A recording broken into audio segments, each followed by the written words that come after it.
Hello everyone, I am Naresh Naidu, Banking Awareness and Current Affairs faculty.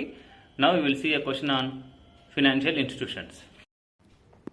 Which of the following is a development financial institution in India? Options are State Bank of India, NABARD, HDFC Bank and HSBC. The answer for this question is NABARD, National Bank for Agriculture and Rural Development. ఇక్కడ మనకి FI అంటే financial institutions.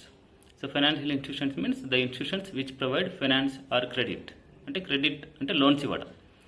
మళ్ళీ development financial institutions అంటే the financial institutions which provide loans for the development of A particular sector. అంటే ఏదో ఒక particular sector development కోసం loans ఇవ్వడాన్ని, long term loans ఇవ్వడాన్ని మనం డెవలప్మెంట్ ఫైనాన్షియల్ ఇన్స్టిట్యూషన్స్ అంటాం.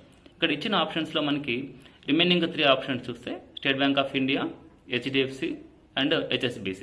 So state bank of India అనేది public sector bank, HDFC అనేది private sector bank and HSBC Hong Kong Shanghai banking corporation HSBC అనేది మనకి ఫారెన్ బ్యాంక్. ఈ SBI, HDFC and HSBC అనేవి commercial banks అంటాం మనం. కమర్షియల్ బ్యాంక్స్ అంటే మనం వీళ్ళు జనరల్ పబ్లిక్ నుంచి డిపాజిట్స్ యాక్సెప్ట్ చేస్తారు అండ్ జనరల్ పబ్లిక్కి లోన్స్ ఇస్తారు. అదే మనకి DFIs అంటే డెవలప్మెంట్ ఫైనాన్షియల్ ఇన్స్టిట్యూషన్స్ అంటే సో ఒక పర్టికులర్ సెక్టర్ డెవలప్మెంట్ కోసం లాంగ్ టర్మ్ లోన్స్ ఇచ్చే ఆర్థిక సంస్థలు. వీటికి మనకి బెస్ట్ ఎగ్జాంపుల్ మనకి so top development bank is NABARD అని చెప్పొచ్చు. So national bank for agriculture and rural development was established in 1982 July 12th. So headquarters is in Mumbai. The chairman of NABARD is Shaji K V. ఈ NABARD లాగానే ఇంకా కొన్ని DFIs ఉంటాయి. అంటే అవి కూడా ఏదో ఒక పర్టికులర్ సెక్టర్ డెవలప్మెంట్ కోసం ఎస్టాబ్లిష్ చేయబడిన banks.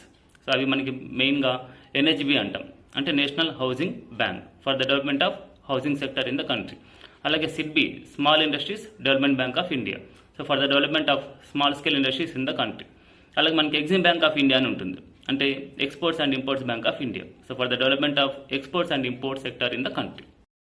This is the summary of important DFIs in India.